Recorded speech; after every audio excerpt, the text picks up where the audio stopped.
Hello and welcome to the Kimbley IT podcast. James here, the founder of Kimbley IT, again with Kyle, who is, I don't know what your job title is this week. What do you want to say? The underboss, that's correct. Underboss. We were discussing only recently how we should really be a mafia-based organisation. No, we weren't discussing that. Well, we were talking about the mafia, and I said to you, what's the second in command at the mafia called? And we didn't really know what it was. And I think you might have said, I think it's underboss.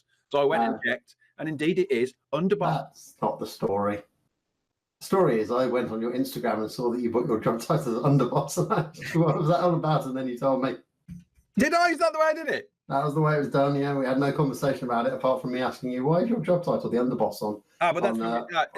And that's when you told me. We did have the conversation, but it was after I'd done it then. I'd forgotten. Yeah, we did have the conversation. Yeah, I'm the godfather, you're the underboss. That's right, yeah, underboss. So that's it. It's underboss on LinkedIn as well. Tell us about the previous week. Tell us about the Buddy Bag Foundation and what we did. And for people who haven't watched my Founders Log video yet, let them know what it's all about.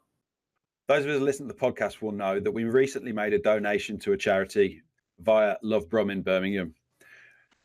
Reason for the donation is a longer story, but we made a donation. And we looked at what we were going to donate to, and we found the Buddy Bag Foundation. And this is an organisation that prepares bags full of pyjamas, toothpaste, books for kids, something for mum, for people who are taken into care overnight in very fast circumstances due to abusive relationships. Social services come in and whisk away mum and kids, and they got nothing with them but the pyjamas they stand in. And this buddy bag is given to the little kid, and it's got a teddy bear in it for them, and it's got some PJs and things like that. And it's got a little thing for mum as well while they're moved to another part of the country where they can get them away from the abusive relationship. James and I went over Sutton Coldfield. We took part in a packing event with lots of other helpers and people donating their time. 180 bags were filled. Took us a couple of hours in the afternoon, met some lovely people, got them all packed and boxed. You do everything. You have to get the whole lot unpacked, packed up, boxed, shipped, and ready for the courier to pick up. We did all that last Friday. And that's 180 kids now that are going to have that buddy bag with them when that unfortunate moment comes in their lives, because it will.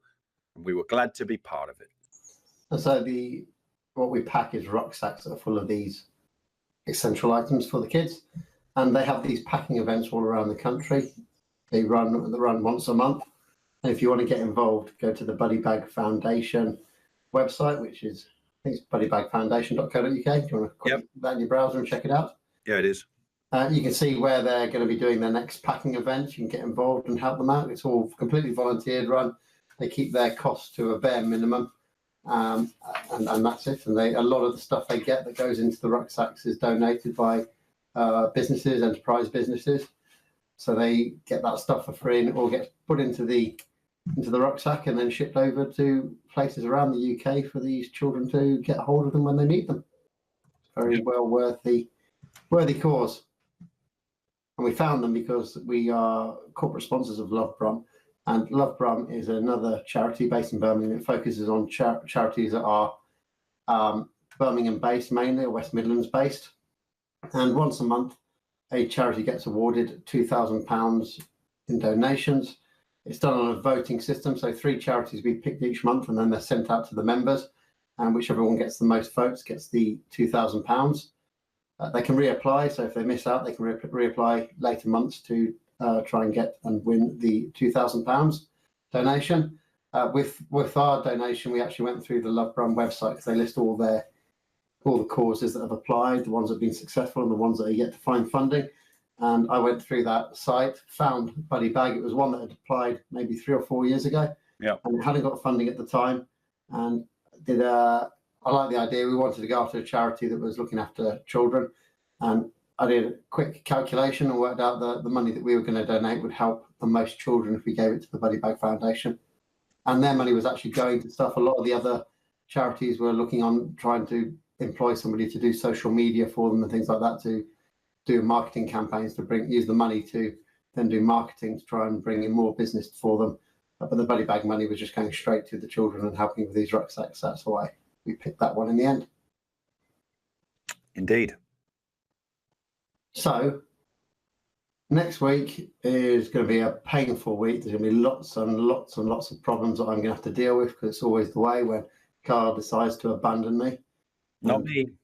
Go off somewhere to Mallorca. That's right.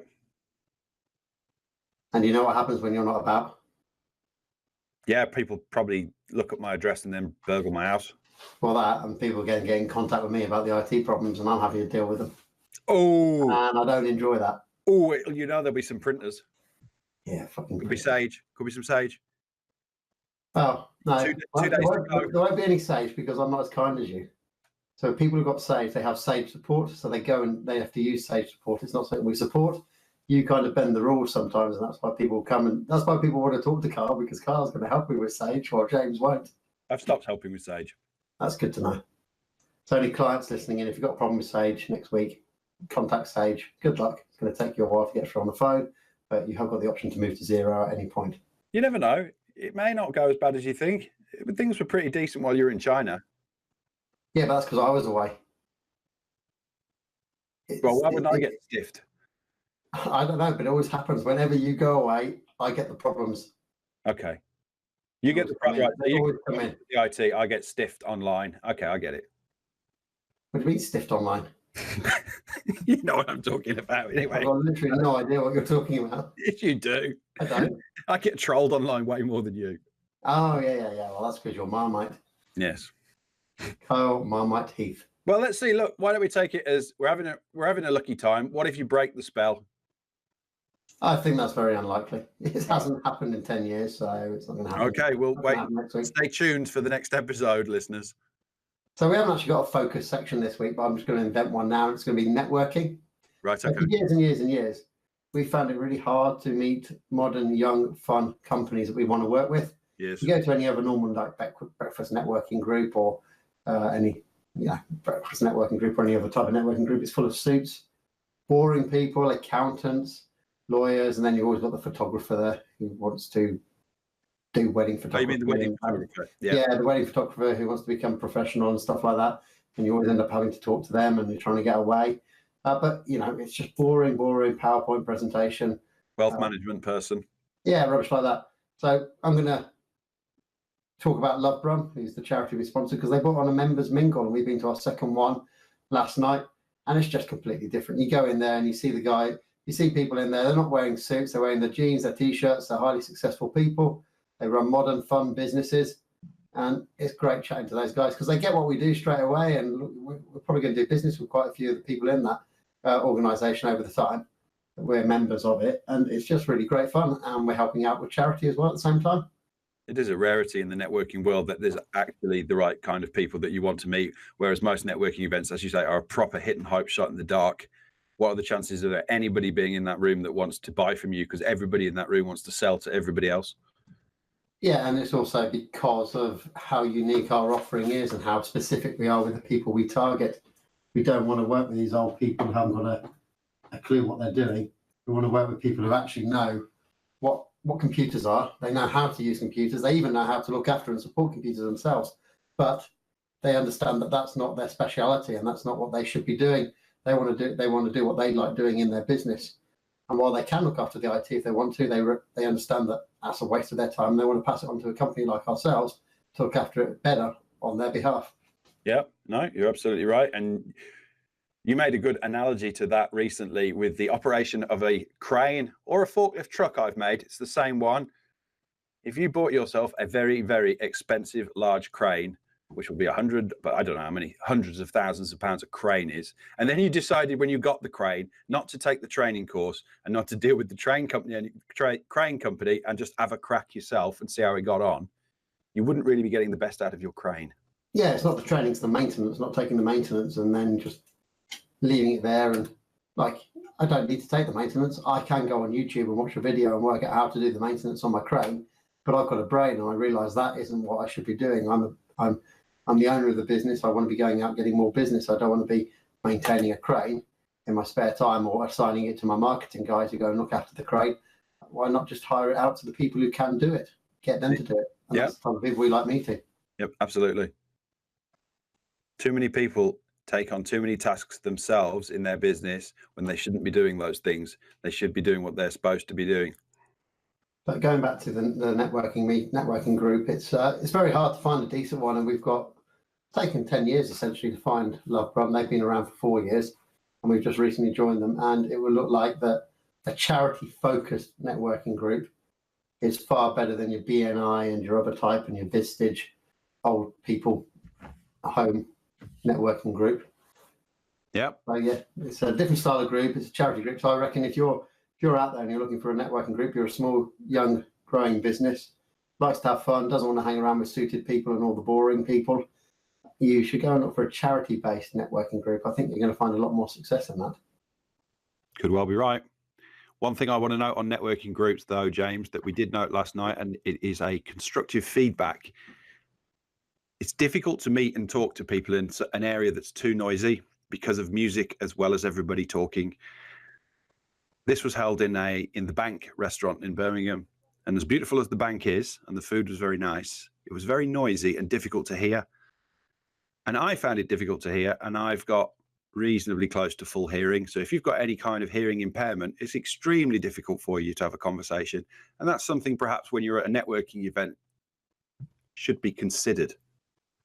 It's the biggest problem you have with networking events, but it's also the biggest problem when you have with just people in general in a room together. It always naturally gets louder and louder. Yeah. With people having to talk louder, so the next person's having to talk louder, and it just gets louder and louder and louder throughout. And it's one of the major problems with networking inside a room. If you want to do good networking, do it outside because the sound dissipates. It's a good point. Yeah, I've not seen many of those outdoor networking events. Yeah, you should do it in the summer. Go and do an outdoor barbecue networking thing. Go to a farm somewhere like that, having a field, and yeah, the sound dissipates and everyone can hear who they're talking to. Inside a building, it's not great because not only are the people talking louder, but the sound's echoing off the walls and around the place. Yeah. No, I agree. That was most definitely a slight issue last night, which made it more difficult to have an enjoyable conversation with some people because you had to keep going, excuse me, pardon me, could you repeat that? Yeah, or you have two areas. You have the closed area and the open area that you can freely walk in between. Shouty area and quiet area. Yeah. So that's really our focus for this week. It's nice and short, but to the point. Yeah. In the news this week, we have phone and online scamming blight on society, says MP. Yes, there's a lot more people than ever before being scammed over the telephone out of their money by giving away details of how to log into their banks, PayPal, or they do the transfer over the phone. They give all the numbers, the CV number off the back of their card, that kind of thing. And there's a huge increase in this in areas where you find people at home in the day, either due to unemployment or elderly communities. And it strikes me that this leads down something that we've talked about in the past, which is having a phone that rings is now becoming a real liability in your life. It's frustrating when someone rings you that you don't want to talk to, the junk call anyway. But now, according to this BBC article, you're actually at risk if you're a vulnerable member of society who may not perhaps understand who they're talking to for whatever reason. You're actually becoming more vulnerable to this.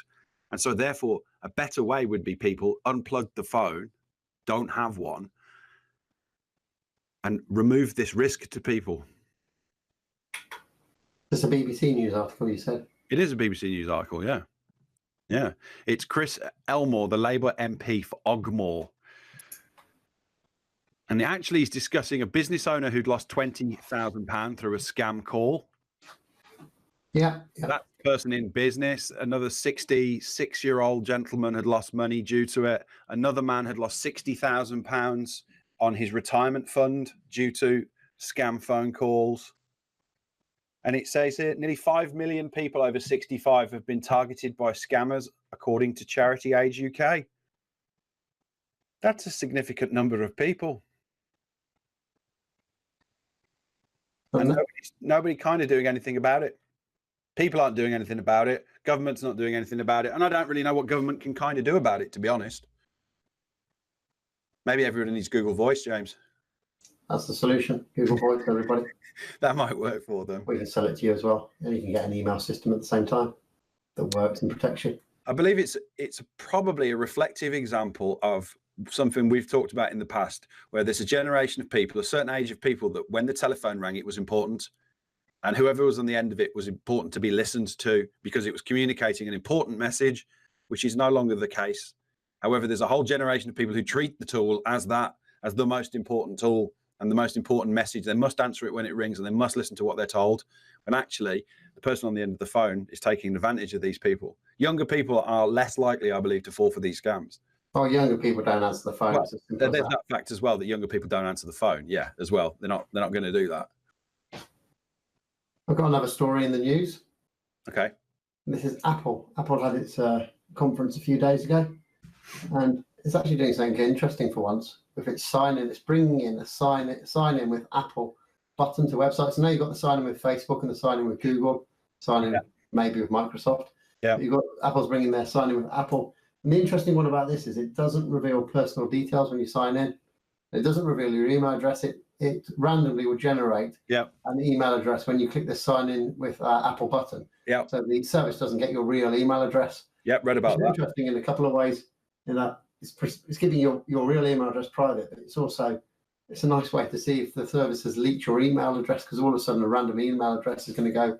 You're going to start getting emails come through on this random email address, and you're like, okay, well that was the one that I used to sign into service X, and all of a sudden this other service is sending me emails. So they've either sold my email address or they've been hacked and my email address has been released, and that's why people are using it. And the cool thing is with the Apple system, you can just go in there and turn that email address off, and it doesn't exist anymore. Yeah. Because you can kind of do that with Google with the plus operators in your email address, but you've got to do that manually. Okay. When you're going into a service, you can put a like Facebook plus Kyle Heath at Kimbley.com, and that will be a separate email address that will still go through to you, but you'll know that was the one you put in Facebook. But that's a manual thing. But Apple's doing automated for you. Yeah. And they're also, I've just found a gift card SIM card in my pocket for my jeans. Right. That gift card SIM card has been through the wash. Okay. Nice and clean. See if that works.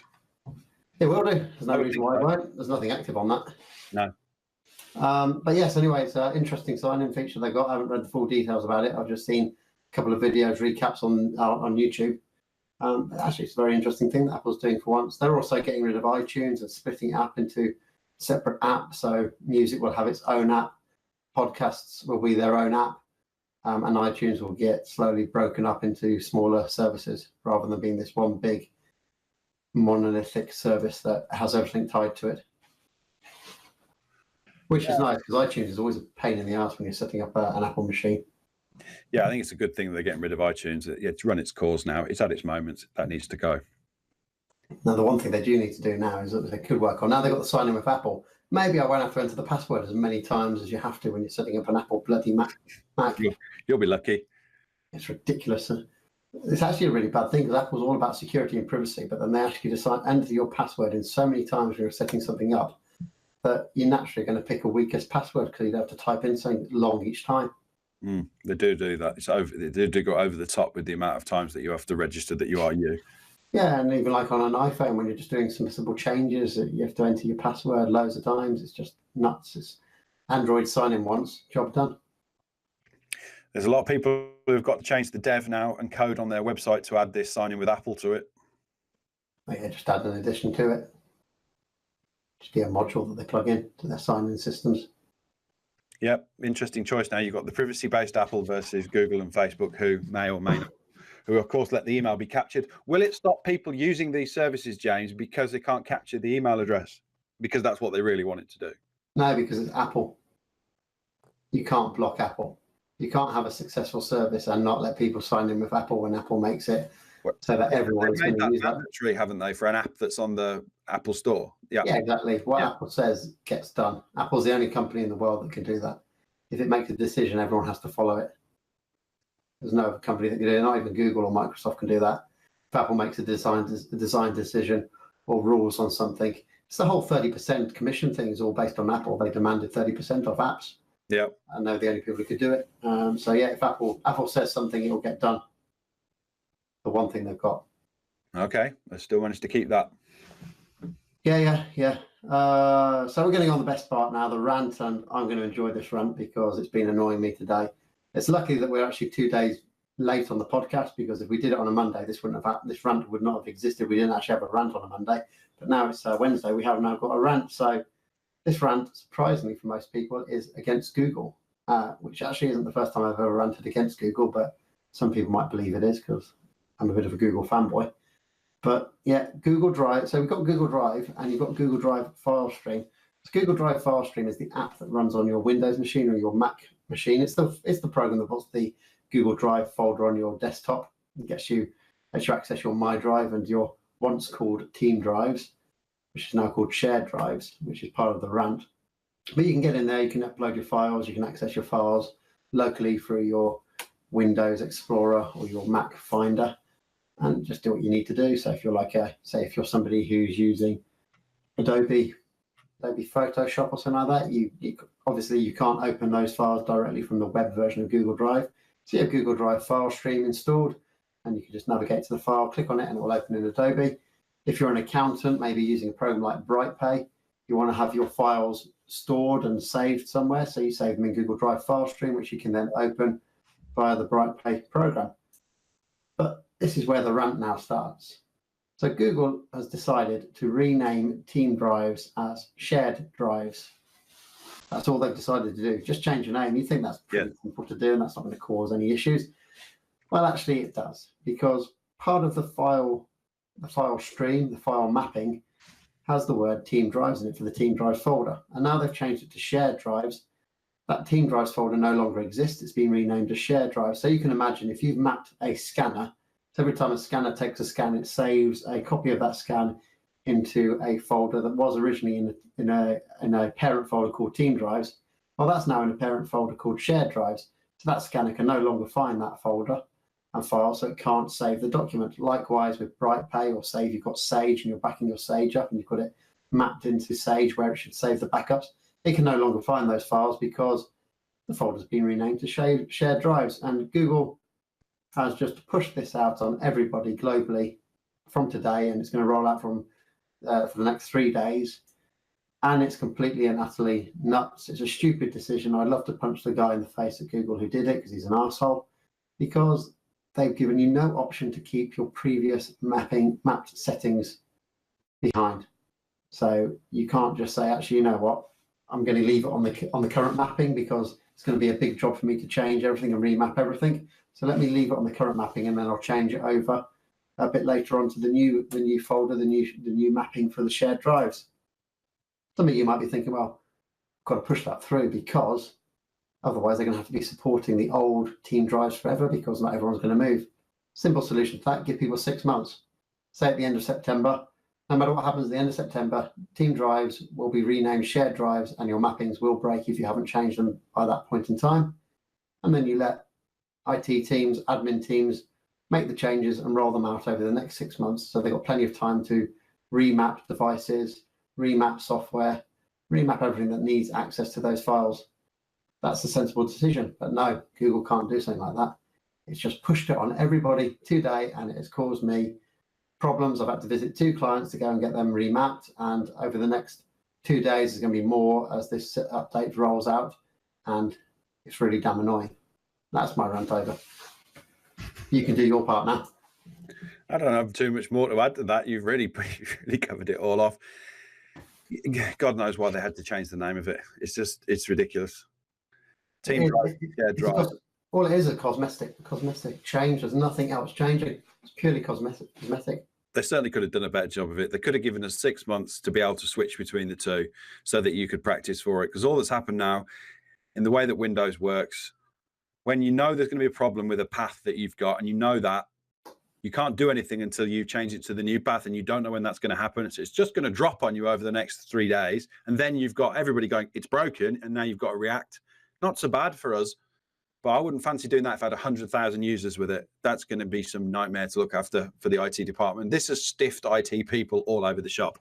Exactly. And then you've also got the feature in Windows 10 where if you open a Windows Explorer window, down the left-hand side, it shows you, automatically generates the folders you access most often. And of course, they're going to be in the old Team Drives, mapped to the old Team Drives location. So they're going to be out of date, and you can't manually really go through them and remove them very easily. So a lot of people have got folders down the left-hand side that are broken until Windows 10, until they stop accessing those folders, and Windows 10 updates them with newer versions. Yeah. The new map literally, location. I've clicked on it right now on my machine, broken folder. Yeah, and you're on a Mac, aren't you?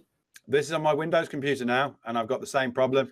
It's looking for G team drives, and of course, G team drives doesn't exist anymore. Yeah, it's now G shared drives. It's just an absolutely nuts decision.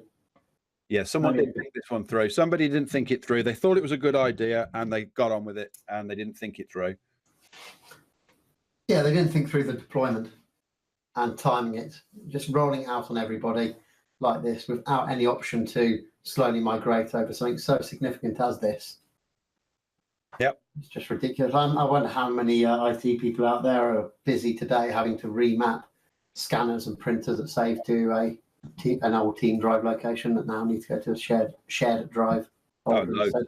Definitely loads, because most photocopier units haven't really updated their technology in years and years, so they'll be scanning over the network to a folder on a server somewhere, so that'll definitely be broken. Oh, and here's the worst part that I forgot to mention. It doesn't actually change until you restart your computer. So unless you restart your computer, it stays as team drive. So if you left your computer turned on for a week, 2 weeks, and didn't restart it, you'd be saving to team drives, which no longer exist. So your stuff will no longer get, it would exist, team drives would exist on your computer, but it wouldn't get the Google Drive file stream, wouldn't be syncing that back up to Google Drive. So until you start your computer, you're actually not backing any of your data up or syncing it with anybody who needs access to it as well. Yeah. Even more nuts. No, and as much as we both love Google and we really, really love it, you've got to call it when they've been dickheads. And on this occasion, they've been dickheads.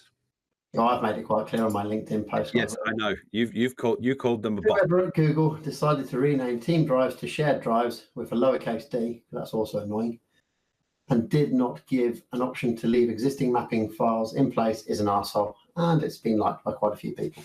Oh, is it starting to get some traction? Oh, it's had traction all morning. Good. I'm glad that you didn't succumb to calling them an effing arsehole. So you left that out.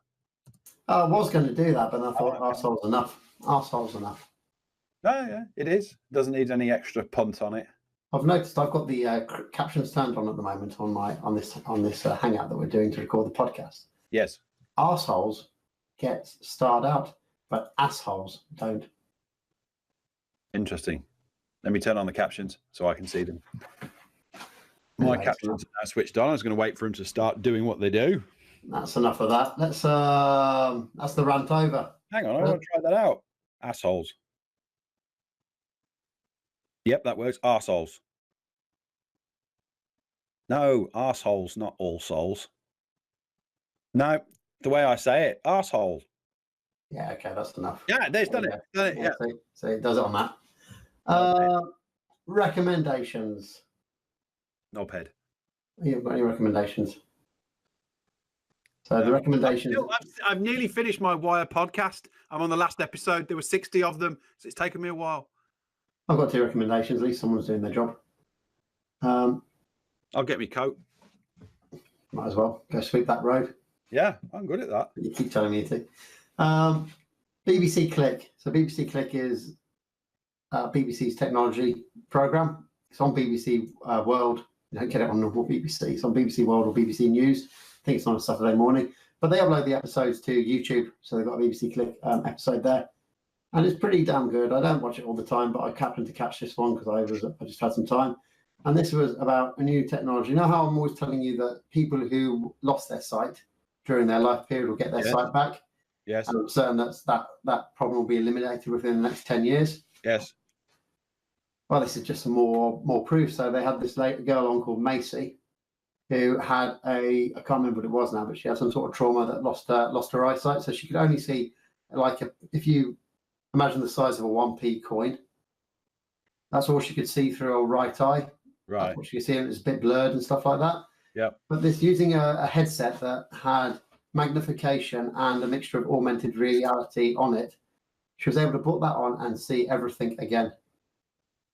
See absolutely everything. She was in there. She could recognize people in the audience, like right down to the guys wearing a stripy shirt, all these kind of things. She could read a book. She hasn't been able to read a book for 10 years. So she was able to read Harry Potter without any issues whatsoever. Yeah, and it's just more proof of my theory that blindness is a condition that will be eliminated if you weren't born blind. Yep.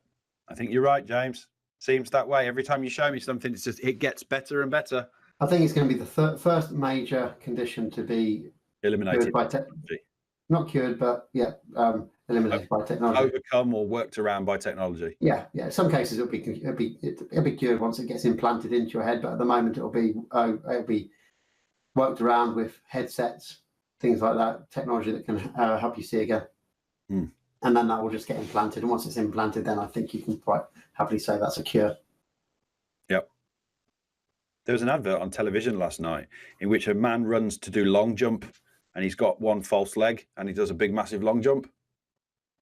Yeah. I did think, well, he has got a spring for a leg. Well, that's one of the reasons why people like, what was it, Oscar, the guy killed his girlfriend, Oscar Pistorius. Pistorius, yes. Yeah, well, he was Blade Runner, wasn't he? That was his nickname. It's why they can't, they're a lot faster. The guys who haven't got legs are a lot faster than people who have got legs because the technology allows them to be way quicker. Yeah, it sort of shows this in his advert. I'm thinking, I can see why he can do such a massive jump because he springs off the spring leg, and of course that must give an advantage that you can't get in a human leg. It's interesting that actually losing your legs and getting replacement legs is actually a upgrade to the human body. Well, it wouldn't be the first time that someone's discussed in the future when that kind of technology is better than the human leg, will people swap limbs for cybernetic limbs instead that are better? Yeah. Then my second recommendation is another BBC program. Okay. And it is a podcast called The Bottom Line by Evan Davis. Yes, I know the guy. Evan Davis is great. He's one of the best presenters on BBC. Mr. Dragon's Den guy. Yeah, he's the narrator for Dragon's Den. He used to be the economics correspondent for BBC News and stuff like that.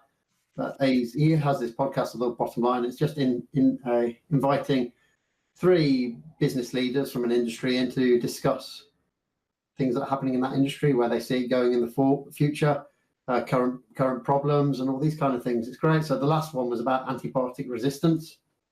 And there's been no new antibiotics since the 1980s being produced. And they were just discussing that and the future of antibiotics with three leading people in the world of antibiotics and chemistry and pharmaceutical businesses. And what is what's the status on antibiotics? The problem with antibiotics is it's an economic thing. So antibiotic resistance is building because doctors are too willing to give out antibiotics. Yeah. So there is actually a simple blood test. It's called a rapid blood test that you can take, which takes less than 10 minutes, but it costs £7 to do one of those, while it costs only 20 pence to hand out antibiotics. So that's where you've got the problem. You can see technology would make that cost of that blood test come down massively, but at the moment it's just far more easier for a doctor just to hand out antibiotics because they essentially get the patient out of the room quicker. They can move on to the next person, which is on their target and KPIs and whatnot. Yeah, exactly. And economics wise, it's cheaper as well to hand out antibiotics. So people are just handing out antibiotics too easily, and the problem is it's the antibiotic resistance gets built up because you've basically got two types of bacteria fighting each other, and they normally keep themselves in balance. But when you've got the antibiotics, one side's winning all the time, which means the losing side is having to evolve quicker to try and find ways around it and build a resistance to the winning side all the time. Yeah, and that's where the problem is with antibiotics. It's not an even balance in the fight between these two bacteria. I see. So that's The Bottom Line by Evan Davis. So BBC Click and The Bottom Line by Evan Davis. BBC Click's a TV program on YouTube, and Bottom Line is a podcast. You got anything you want to throw in? I say I've been still finishing my podcast on The Wire, and I'm down to the last episode today. What was that program you were watching last night? First Date or something? First Dates. Do you recommend First Dates? Are you watching that Love Island as well? I don't watch Love Island, no. I like First Dates. Blind date. Two people go on a blind date and they film it. I like it. Always have done. Basically, if it's a TV program on ITV after 9 p.m, Kyle's all over it. Yeah, don't go on Twitter though and post about it because people don't like it. They don't like it. They might do something like go onto your own website and report you to yourself as a bad employee, trying to get you fired. Yeah, that's why you're not with us anymore. This is actually Kyle's last podcast, everybody. Yeah, I've had to fire myself for unprofessional conduct in business. Yeah, you shouldn't be saying those things on Twitter.